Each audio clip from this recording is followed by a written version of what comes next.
ఓం నమో నారాయణాయ శ్రీమతే రామానుజాయ నమః. శ్రీమన్నారాయణ చరణో శరణం ప్రపద్యే.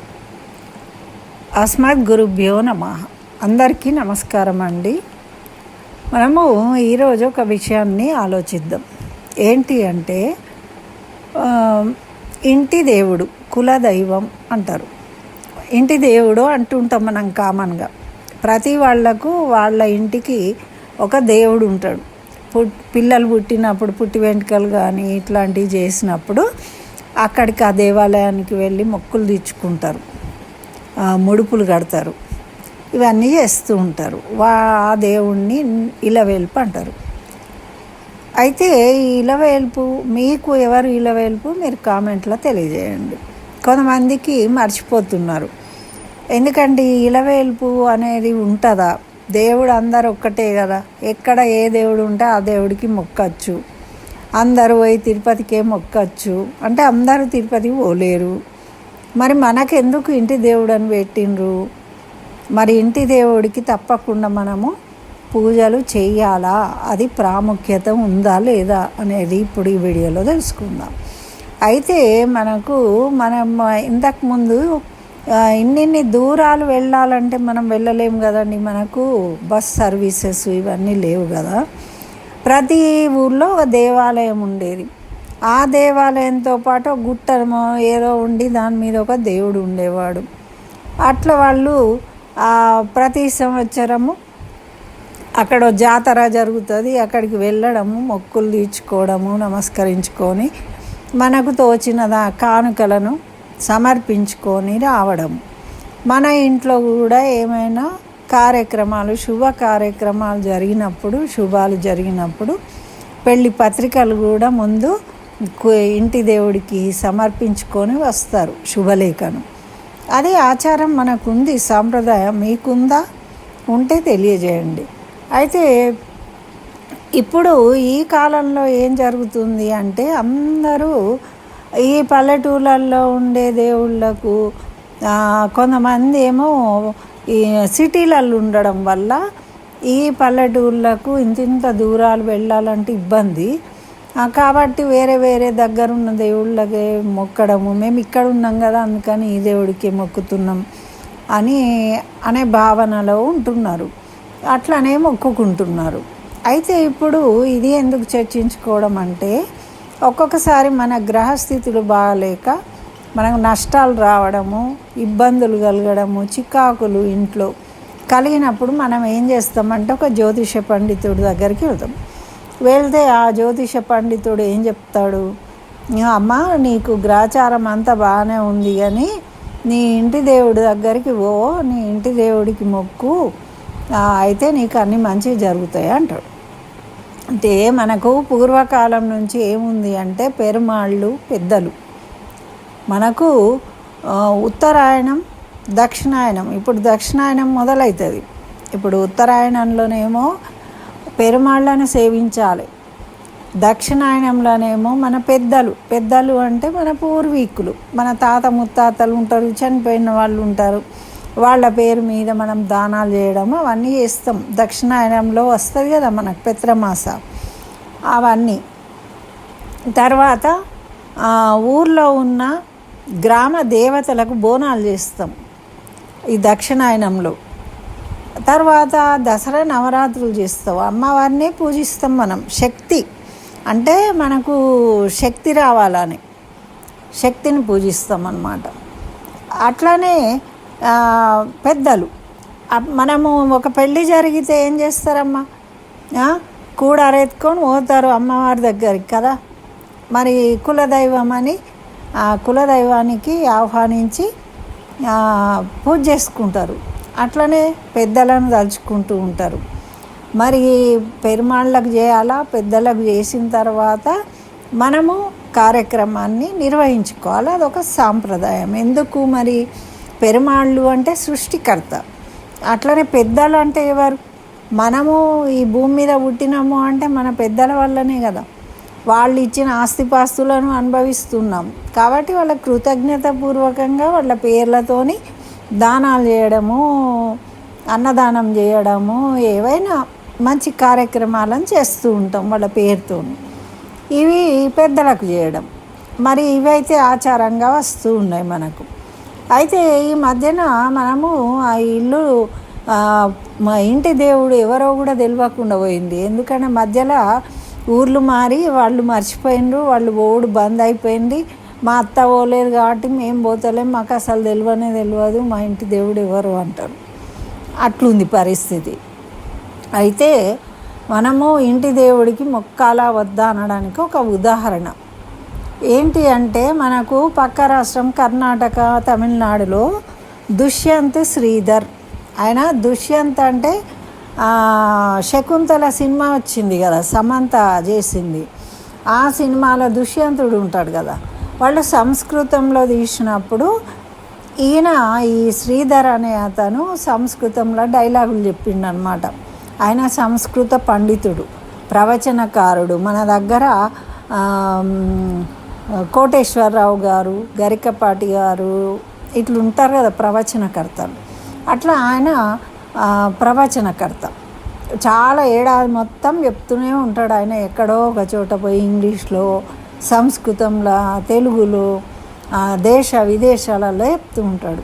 అయితే ఈయన ఒకసారి ఏం చేసిండు అంటే అమెరికాకు పోయిండు. పోయి అక్కడ ఉపన్యాసం ఉంది చెప్పిండు. అయితే 2-3 రోజులు జరుగుతాయి కదా. జరిగేటప్పుడు వాళ్ళకు ఒకళ్ళు ఇండియా నుంచి పోయిన వాళ్ళు, అంటే మన వేరే వేరే స్టేట్ల నుండి పోతారు కదా, ఒకళ్ళు ఈయనకు ఆతిథ్యం ఇచ్చిండ్రు. వాళ్ళ ఇంట్లో ఉన్నాడు. ఉండి ఖాళీ టైంలో ఏదో మాట్లాడుకుంటూ ఏమన్నారంటే, దివ్యదేశాలు ఉన్నాయి కదా మనకు, శ్రీ వైష్ణవ దివ్యదేశాలు 108, అందులో శ్రీరంగంకి తప్పకుండా దర్శించుకోవాలి, మీరు ఇండియాకు వచ్చినప్పుడు తప్పకుండా దర్శించుకోండి అని చెప్పిండ్రట వాళ్ళకు.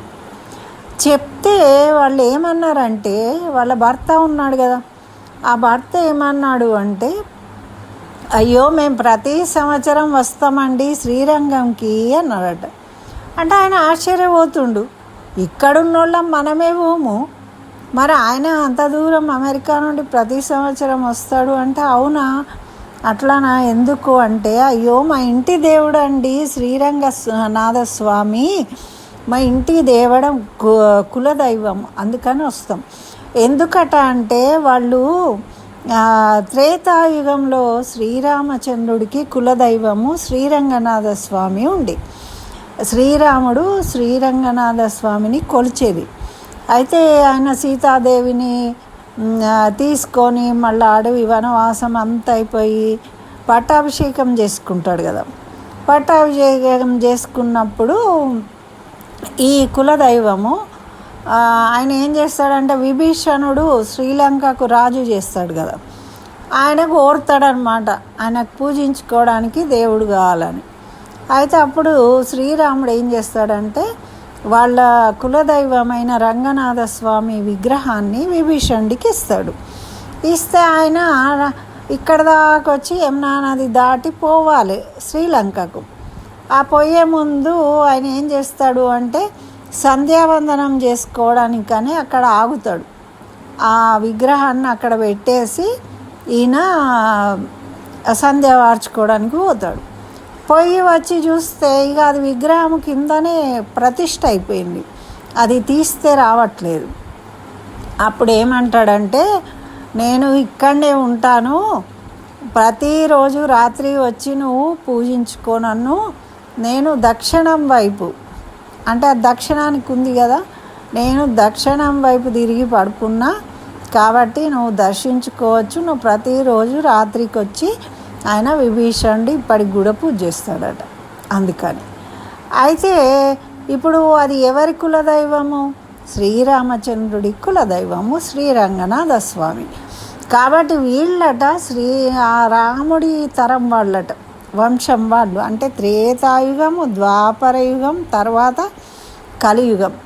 అయితే వాళ్లకు ఇంటి దేవుడు అప్పటి నుంచి వాళ్ళ పెద్దలు చెప్తూ ఉన్నారు, అట్లా ఒకళ్ళ నుంచి ఒకళ్ళు తెలుసుకున్నారు. కాబట్టి వాళ్ళ కులదైవము మేము రాముడికి వంశానికి సంబంధించిన వాళ్ళము, అందుకని మా కులదైవము శ్రీరంగనాథస్వామి, అందుకని ప్రతి సంవత్సరం మేము, అంటే ఫంక్షన్లు అయితేనే కాదు, ప్రతి సంవత్సరము మనము పెరుమాళ్ళను కొలవాలన్నమాట. ఆ విధంగా అమెరికా నుండి ప్రతి సంవత్సరం వచ్చి శ్రీరంగనాథ స్వామి దర్శనం చేసుకొని పోతారు. అంటే దానికి ఎంత ప్రాముఖ్యత ఉంది చూడండి. అంటే మన ధర్మంలో చెప్పింది మనం ఆచరించాలి. దూరం మనము పోయినాం దూరము, కానీ దేవుడు అక్కడే ఉన్నాడు. అంటే దేవుడు ఎక్కడున్నా ఒకడే కదా. అంటే అట్లుండదండి.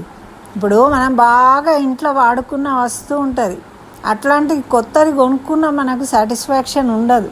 మనం రోజు వాడింది ఆ పాతదైనా అది లేదు అది బాగుండే, అది లేదు అది బాగుండే అని 10 సార్లు అనుకుంటాం. ఎందుకండి, ఏదైనా ఒకటే కదా కొత్తది కొనుక్కుంటా అంటే అట్లుండదు.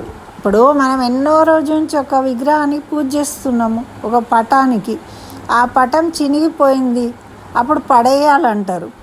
పడేసినాం అనుకో మనకి ఎంత బాధ అనిపిస్తుంది అండి. కొత్తది కొనుక్కున్నా కూడా అది చాలా బాగుండే, అది చాలా బాగుండే అనిపిస్తుంది. ఎందుకంటే మనకు అటాచ్మెంట్ అన్నమాట.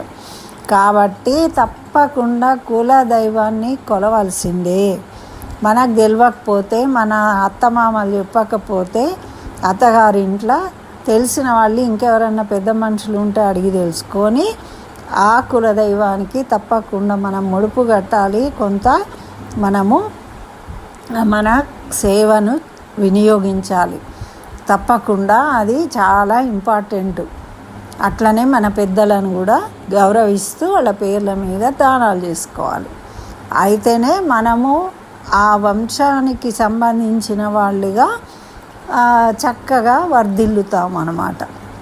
అందుకే మనం అందరం కూడా గుర్తుపెట్టుకోవాలి, మన వంశాచారం ఎట్లుందో దాన్ని బట్టి మనం నడుచుకోవడం అనేది చాలా ముఖ్యం. అందుకే ఏం చెప్తాడు భగవద్గీతలో, స్వధర్మం, మన ధర్మం మనకు ముఖ్యం. వేరే వాళ్ళలాగా మనం ఉంటే మనకు వాళ్ళకు పొంతన ఉండదు. వాళ్ళు చెప్పేవి వేరే ఉంటాయి, మనం చేసేవి వేరే ఉంటాయి. కాబట్టి మనం తినే ఆహారం మనం తింటే మనకు జీర్ణమవుతుంది. మనం తినేది కాకుండా వేరే వాళ్ళు పెట్టేది తింటే ఏమవుతుంది? ఇప్పుడు ఫంక్షన్లలో తినొస్తే పడదు, మనకు ఏదో ఒక ఇబ్బంది అవుతుంది. గ్యాస్ ఫామ్ అవడో, అజీర్ణం అవడో, మోషన్స్ అవడో, ఇట్లా. అదే రకంగా మనము మన దైవం ఎవరో పూర్వకాలం నుండి వాళ్ళను తప్పకుండా మనము పూజించుకోవాలి. కష్టమైనా వెళ్ళి దర్శించుకోవాలి.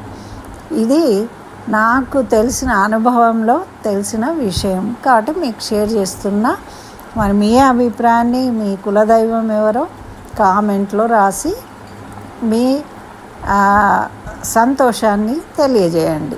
అట్లాగే లైక్ చేయండి. స్వస్తి. సర్వం శ్రీకృష్ణ చరణారవిందార్పణమస్తు.